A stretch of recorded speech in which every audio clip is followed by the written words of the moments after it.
সবাইকে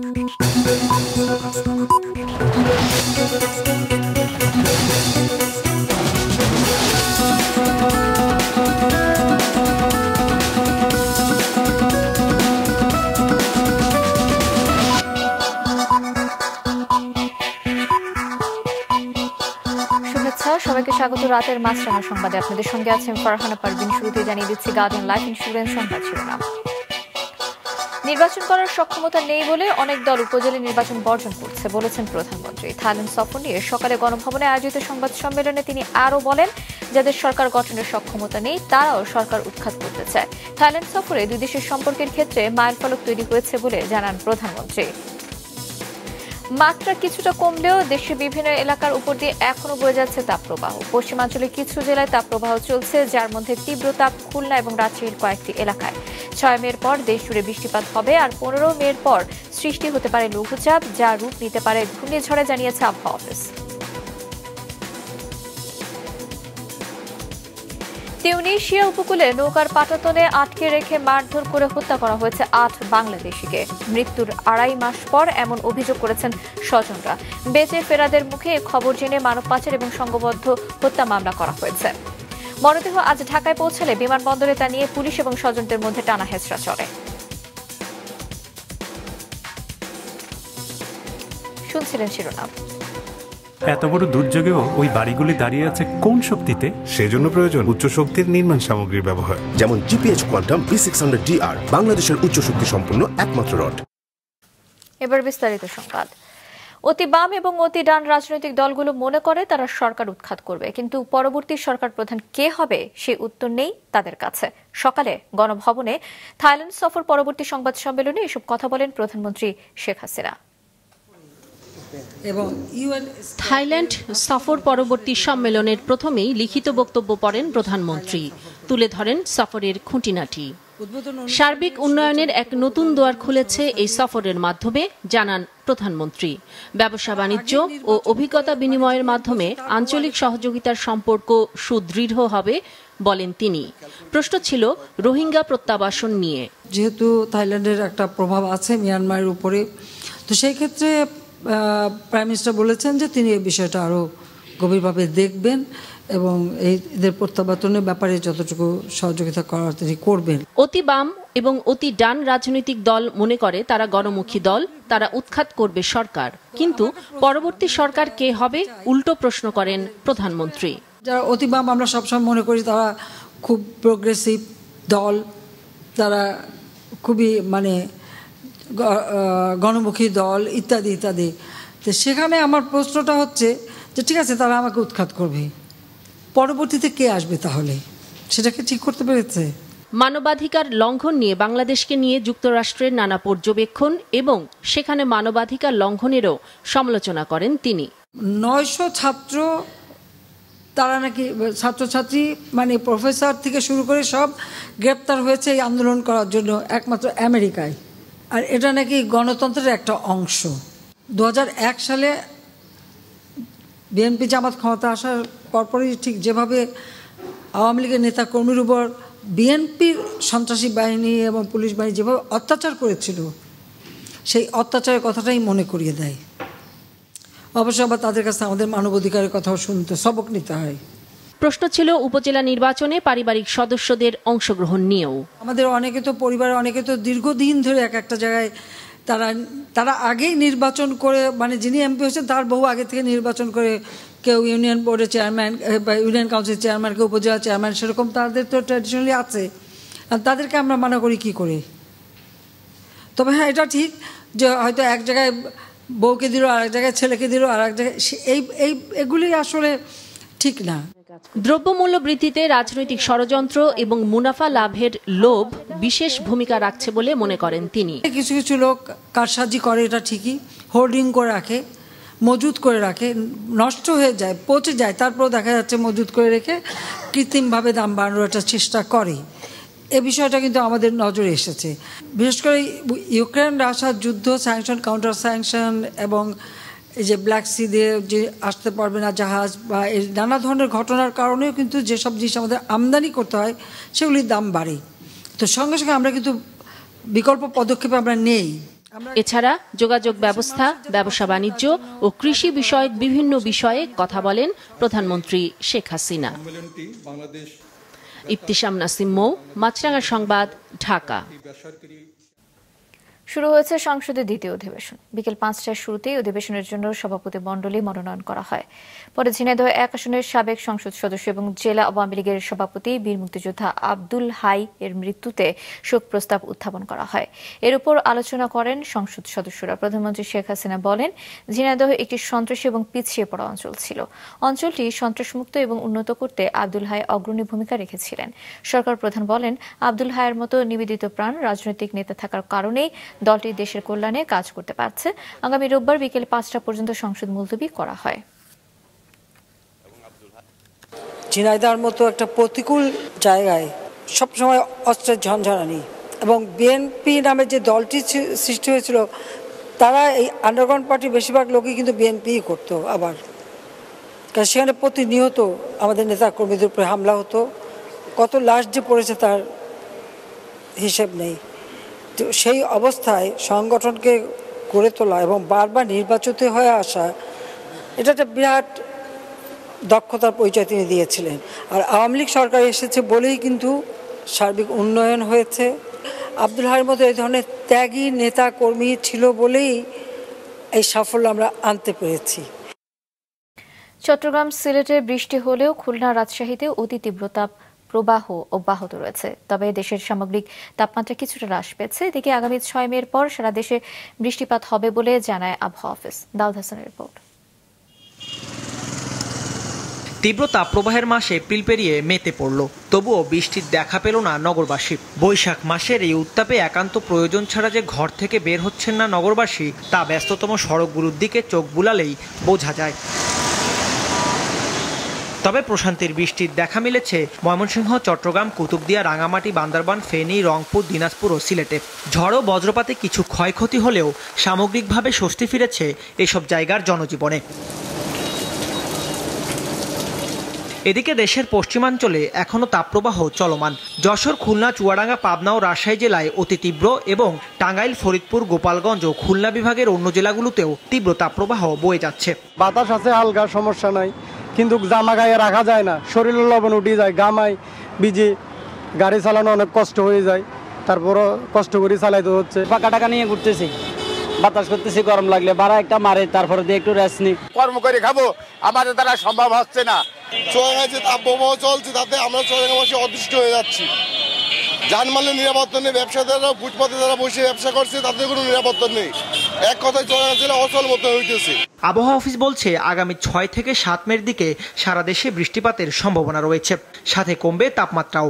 আর চলতি মাসের ১৫ তারিখের পর বঙ্গোপসাগরে লঘুচাপ সৃষ্টি হতে পারে। তা থেকে ঘূর্ণিঝড়ের সম্ভাবনা রয়েছে বলে জানা যায় পূর্বাভাসে। আজ থেকে পূর্বাঞ্চলের যে অঞ্চলগুলো আছে, বিভাগগুলো আছে, জেলাগুলো আছে, সেই অঞ্চলগুলোতে তাপমাত্রা কিছুটা কমে যাবে। তবে পশ্চিমের যে জেলাগুলো আছে, বিশেষ করে রাজশাহী বিভাগ, রংপুর বিভাগের কিছু কিছু অংশ এবং খুলনা বিভাগের যশোর, কুষ্টিয়া, চুয়াডাঙ্গা এইসব অঞ্চলে কিন্তু তাপমাত্রা কমতে আরও ২-১ দিন সময় লাগবে। তবে আস্তে আস্তে ৪ তারিখের পর থেকে, অর্থাৎ ৫ তারিখ থেকে অথবা ৬ তারিখ থেকে কিন্তু সার্বিকভাবে সারা দেশেই তাপমাত্রা অনেকটা কমে যাবে। এখন পর্যন্ত আমাদের যে পূর্বাভাস আমরা দিয়েছি, 2 থেকে 3 দিন বজ্র, শিলাবৃষ্টি সহ মাঝারি থেকে তীব্র কালবৈশাখী ঝড়ের সম্ভাবনা আছে মে মাসে, এবং 3 থেকে 5 দিন হালকা ধরনের কালবৈশাখী ঝড়ের সম্ভাবনা আছে। চলতি মাসে ১০ থেকে ১১ মের পর তাপমাত্রা আবারও বাড়তে পারে। তবে এক্ষেত্রে স্বস্তির খবর হচ্ছে, এপ্রিলের মতো তীব্র তাপপ্রবাহ সইতে হবে না দেশবাসীকে। দাউদ হাসান, মাছরাঙা সংবাদ, ঢাকা।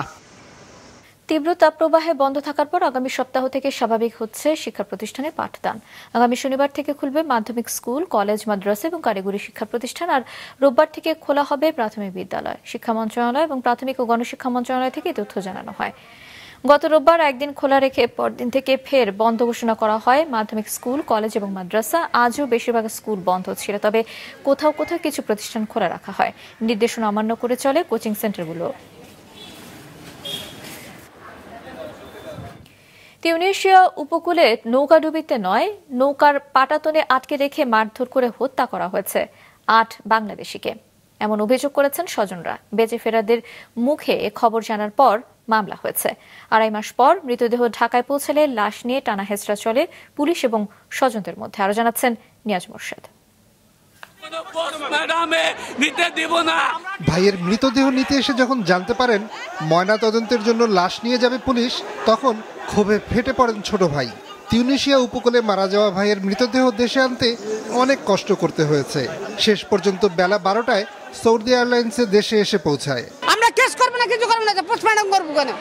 গত ডিসেম্বরে হযরত শাহজালাল আন্তর্জাতিক বিমানবন্দরে ছেলে সজল বৈরাগীকে বিদায় জানিয়েছিলেন বাবা সুনীল বৈরাগী। ছেলে ইটালি গেলে পরিবারের আর্থিক সচ্ছলতা ফিরবে, এই আশায় জমি বিক্রি করে দালালের হাতে তুলে দিয়েছিলেন 14 লাখ টাকা।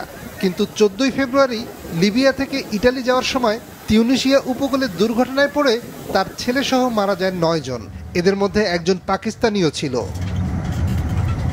আমরা টাকা দিছি 15 লাখ টাকা দিছি, তাতেও মারপিট করে বক্সের ভেতর আটকাইয়ে তারপর হাতে মারছে।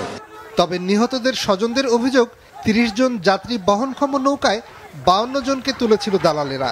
9 জনকে জোর করে নৌকার পাটাতনে ঢুকিয়ে উপর থেকে ঢাকনা আটকে দেয়া হলে ভেতরে দম আটকে সবাই মারা যান। ওদের জোর কইরা পিটাইয়া দিছে, নৌকায় ডুবি হয় নাই, 43 জন লোক বাঁচছে। যেখানে মানুষ 25 জন, এখানে 52 জন লোক উড়াইছে। তাহলে এরা নিজেরাই ঠাসে বইরা পাড়ায় নিচে দিয়ে হেরাই মারছে। ছেলেকে হারিয়ে মানব পাচার ও সংঘবদ্ধ হত্যা মামলা করেছেন সজল বৈরাগী, তাই মৃতদেহ ময়নাতদন্ত করতে চাইছে পুলিশ। একই ঘটনায় মামলা হয়েছে, একই ঘটনা সংক্রান্তেই মামলা হয়েছে। ম্যাজিস্ট্রেটের নেতৃত্বে আমরা সুরতহল করব। সুরতহলের পরে যদি ম্যাজিস্ট্রেট অনুমতি সাপেক্ষে যদি এটি পোস্টমর্টমের প্রয়োজন হয় পোস্টমর্টম করব, এবং পোস্টমর্টম ছাড়াও যদি ম্যাজিস্ট্রেট বলে যে লাশ দেওয়ার সুযোগ আছে, স্বজনদের কাছে যতটুকু সম্ভব আমরা লাশ ফেরত দেওয়ার ব্যবস্থা করব। প্রবাসী কল্যাণ মন্ত্রণালয় জানিয়েছে, মৃতদেহ পরিবহন ও দাফন খরচ হিসেবে 35,000 টাকার চেক স্বজনদের হাতে তুলে দেওয়া হবে। আমি যতদূর শুনছি তারা ইন্ডিয়ার দিয়ে লিবিয়া দিয়ে হয়তো ইউরোপ যাওয়ার চেষ্টা করছে, এক্ষেত্রে তারা ভিজিট ভিসায় গিয়ে থাকতে পারে। নিহতদের স্বজনদের অভিযোগ, বাংলাদেশে যুবরাজ কাজী আর লিবিয়ায় মোশাররফ কাজী সহ এই চক্রে 20 জন দালাল আছে। নিয়াজ মোর্শেদ, মাছরাঙা সংবাদ, ঢাকা। আরেক দফা কমেছে তরল পেট্রোলিয়াম গ্যাস এলপিজির দর। এপ্রিল মাসের তুলনায় প্রতি কেজিতে 4 টাকা 8 পয়সা করে দর কমানো হয়েছে। নতুন কাঠামো অনুযায়ী মে মাসে 12 কেজি সিলিন্ডার 1393 টাকায় বিক্রি হবে। আর সংবাদ সম্মেলনে করে এই দাম ঘোষণা করেছেন Bangladesh energy regulatory commission BERC.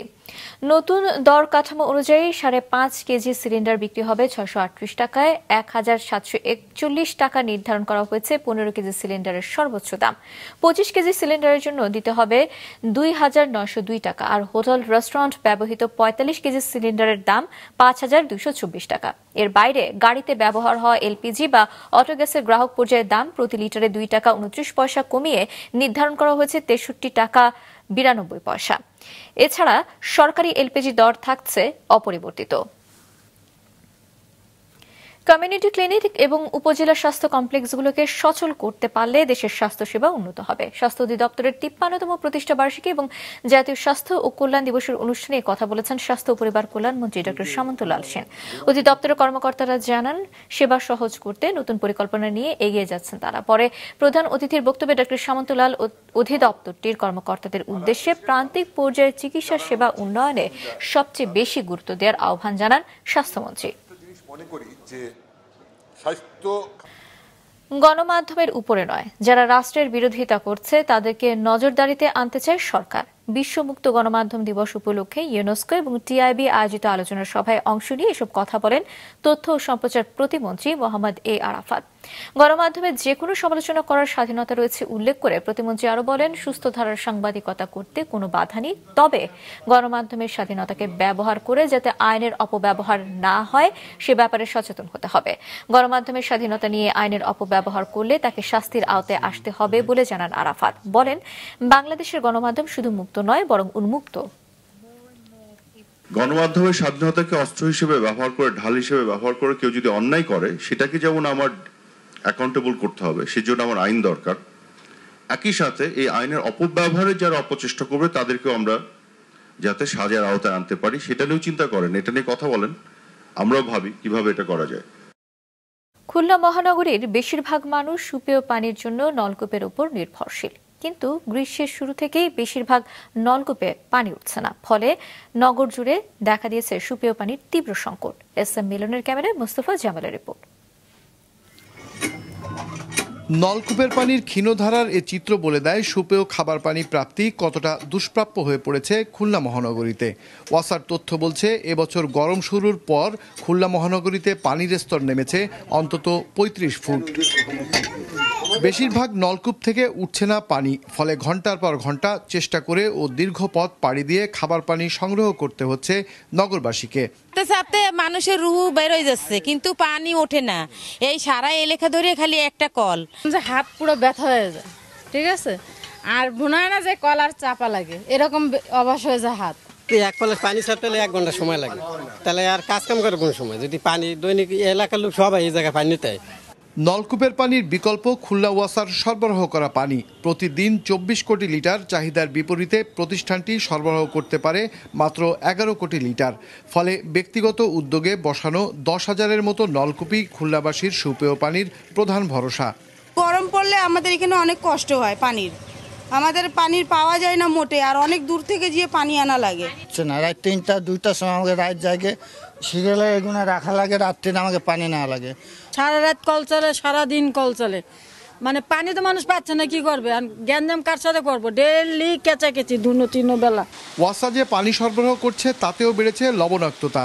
2,500 কোটি টাকার বেশি ব্যয়ে 2019 সালে চালু হওয়া পানি সরবরাহ প্রকল্প মধুমতি নদী থেকে পানি সংগ্রহ করে।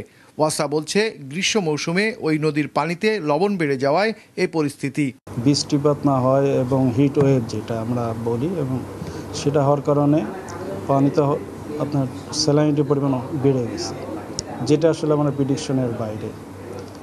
এটা হওয়াতে আমরা আসলে এখন চিন্তা ভাবনা করছি ভবিষ্যতের জন্য এই ধরনের সংকটকালীন সময় আসে তাহলে আমরা ন্যাচারাল রিজার্ভার করব। খুলনা মহানগরীর পানি সংকটে ভূগর্ভে পানি রিচার্জ ও ভূপরিস্থ পানি সংরক্ষণের নতুন প্রকল্প প্রণয়নের কাজ চলছে, যা বাস্তবায়ন হলে পানি সংকট কাটবে বলে আশা করছে ওয়াসা। মোস্তফা জামাল, মাছরাঙা সংবাদ, খুলনা। ষষ্ঠ উপজেলা পরিষদ নির্বাচনের দ্বিতীয় ধাপে দেশের বিভিন্ন জেলায় প্রার্থীদের মাঝে প্রতীক বরাদ্দ দেওয়া হয়েছে। দুপুর থেকে ময়মনসিংহ জেলা প্রশাসকের সম্মেলন কক্ষে রিটার্নিং কর্মকর্তার কার্যালয়ে জেলা সদর, গৌরীপুর এবং মুক্তাগাছী উপজেলা নির্বাচনে প্রার্থীদের মধ্যে প্রতীক বরাদ্দ দেওয়া হয়। প্রতীক দেওয়া হয়েছে ভোলা সদর, দৌলত খান এবং বোরহানউদ্দিন উপজেলার প্রার্থীদেরও। আজ নোয়াখালীর সেনবাগ, সোনাইমুড়ি এবং চাটখিল উপজেলায় চূড়ান্ত 31 জন প্রার্থীর মধ্যে প্রতীক বরাদ্দ দেওয়া হয়। চাঁদপুর সদর, হাজীগঞ্জ এবং শাহরাস্তি উপজেলার 24 জন প্রার্থী পেয়েছেন প্রতীক। যশোরের প্রতীক নিয়েছেন 3 উপজেলার চেয়ারম্যান, ভাইস চেয়ারম্যান এবং মহিলা ভাইস চেয়ারম্যান পদে 30 প্রার্থী। প্রতীক বরাদ্দ দেওয়া হয় নড়াইল, গাইবান্ধা এবং খাগড়াছড়ির বিভিন্ন উপজেলায়। 21 মে অনুষ্ঠিত হবে উপজেলা পরিষদের দ্বিতীয় ধাপের নির্বাচন। নির্বাচন কমিশনার রাশেদা সুলতানা বলেছেন, এবারে উপজেলা নির্বাচনে মন্ত্রী, এমপি সহ প্রভাবশালীরা কোনো প্রভাব বিস্তারের চেষ্টা করলে তাদের বিরুদ্ধে আইনি ব্যবস্থা গ্রহণ করা হবে। সকালে ষষ্ঠ উপজেলা নির্বাচন উপলক্ষে পাবনা জেলার শিল্পকলা একাডেমি মিলনায়তনে জেলার সব প্রার্থীদের সঙ্গে একমত বিনিময় সভায় কথা বলেন তিনি। নির্বাচন কমিশনার জানান, অবাধ, সুষ্ঠু, নিরপেক্ষ এবং প্রতিযোগিতামূলক নির্বাচন অনুষ্ঠানের ক্ষেত্রে কোনো অন্যায় বা পেশি শক্তির কাছে নতি স্বীকার করবে না নির্বাচন কমিশন। স্থানীয় সরকার বিভাগের পরিচালক পারভেজ রায়হানের সভাপতিত্বে এই অনুষ্ঠানে বক্তব্য দেন পুলিশের রাজশাহী রেঞ্জের ডিআইজি মোহাম্মদ আনিসুর রহমান, জেলা প্রশাসক মোহাম্মদ আসাদুজ্জামান, পুলিশ সুপার আকবর আলী মুন্সি সহ বিভিন্ন উপজেলার প্রার্থীরা। প্রযুক্তি খাতে বাংলাদেশকে আরও এক ধাপ এগিয়ে নিতে সমঝোতা স্মারকে স্বাক্ষর করেছে বাংলাদেশ স্যাটেলাইট কোম্পানি লিমিটেড এবং ব্লু ওয়াটার ইন্টেলিজেন্স। দুপুরে রাজধানীর বাংলা মোটরে বাংলাদেশ স্যাটেলাইট কোম্পানির প্রধান কার্যালয়ে সমঝোতা স্মারক শুরু হয়। এই সময় বিএসসিএল চেয়ারম্যান এবং সিইও ডক্টর শাহজাহান মাহমুদ বলেন, প্রধানমন্ত্রী শেখ হাসিনার নেতৃত্বে বাংলাদেশের প্রযুক্তি খাত ক্রমেই এগিয়ে যাচ্ছে। বঙ্গবন্ধু স্যাটেলাইটের পর এবার বেলুন প্রযুক্তিতে পা রাখার পথে বাংলাদেশ। অনুষ্ঠানে আরও উপস্থিত ছিলেন ব্লু ওয়াটার ইন্টেলিজেন্সের কান্ট্রি ডিরেক্টর সৈয়দুর আফতাব, সহকারী কান্ট্রি ডিরেক্টর মেজবাউদ্দিন এবং বিডব্লিউআই এর প্রজেক্ট ম্যানেজার খায়রুল আলম সহ অনেকে। খেলার খবর, 5 ম্যাচ সিরিজের প্রথম টি20তে কাল জিম্বাবুয়ের বিপক্ষে খেলবে বাংলাদেশ। চট্টগ্রামের জহুর আহমেদ চৌধুরী স্টেডিয়ামে খেলা শুরু হবে সন্ধ্যা 6টায়। চট্টগ্রাম থেকে নাজমুল সাদেকের রিপোর্ট। কার হাতে উঠবে এই ট্রফি? 5 ম্যাচের টি20তে নিজ মাঠে বাংলাদেশি ফেভারিট, কিন্তু ভুলে গেলে চলবে না 2022 সালে সবশেষ টি20 সিরিজে টাইগারদের 2-1 ব্যবধানে হারিয়েছিল জিম্বাবুয়ে। তাই সিরিজের আগে ট্রফির সমান দাবিদার দুই দলই। বিশ্বকাপে সুযোগ না পাওয়া জিম্বাবুয়ের বিপক্ষে বাংলাদেশ দলের নির্ভর থাকার কথা থাকলেও লিটন শান্তদের অফ ফর্ম নিয়ে চিন্তিত টিম ম্যানেজমেন্ট। এছাড়া সিরিজের শুরুর দিকে নেই সাকিব, মুস্তাফিজ, আবার ইনজুরির কারণে ছিটকে গেছে সৌম্য সরকার। এমন বাস্তবতার পরও সিরিজ জিততে প্রত্যয়ী টিম টাইগার। এক্সপেরিমেন্ট করার প্রয়োজন হবে না এই কারণে যে 15টা প্লেয়ার এখানে আছে সবাই ক্যাপাবল ওই টিমকে হারানোর জন্য। সো প্রস্তুতি বলবো না, আমি বলবো যে প্রিপারেশন সুন্দর, আমরা কিভাবে কোন কোন জায়গায় আমরা অনেক কনফিডেন্ট নিয়ে ওয়ার্ল্ড কাপে যেতে পারি। সিরিজ জয়ে তরুণদের উপরই ভরসা রাখতে চান অধিনায়ক। রিশাদ জাকেররাও চাইবে ছন্দে থেকেই স্পটলাইট নিজেদের দিকে নিতে। এছাড়া দলে নেওয়া হয়েছে ঢাকা লিগে ভালো খেলা পারভেজ হোসেন ইমন ও সাইফুদ্দিনকেও। এদিকে সম্প্রতি শ্রীলঙ্কার বিপক্ষে 2-1 ব্যবধানে সিরিজ হারলেও লড়াকু নৈপুণ্য দেখানো জিম্বাবুয়ে এই সিরিজের আগে দারুণ আত্মবিশ্বাসী। সিরিজ জয়ের আশা করছে তারাও। We have come here with the right mindset and we've come here preparing really well for the series. So inshallah we have come here to win as well and so is Bangladesh. Nazmul Sadiqi, মাছরাঙ্গা সংবাদ, চট্টগ্রাম। রাতের সংবাদ শেষ করছি, তার আগে guardian life insurance সংবাদ শিরোনামগুলো আরো একবার। সরকার গঠনের সক্ষমতা নেই যাদের, তারাও উৎখাত করতে চায় সরকার, বললেন প্রধানমন্ত্রী। উপজেলা নির্বাচন সুষ্ঠু করার তাগিদ। মাত্রা কিছুটা কমলেও দেশের বিভিন্ন জেলায় তাপপ্রবাহ অব্যাহত, চলতি মার্চ জুড়ে স্বাভাবিক বৃষ্টিপাত এবং ঘূর্ণিঝড়ের পূর্বাভাস। টিউনিশিয়া উপকূলে নৌকায় আটকে রেখে 8 বাংলাদেশিকে হত্যার অভিযোগ, পাচারকারীদের বিরুদ্ধে হত্যা মামলা।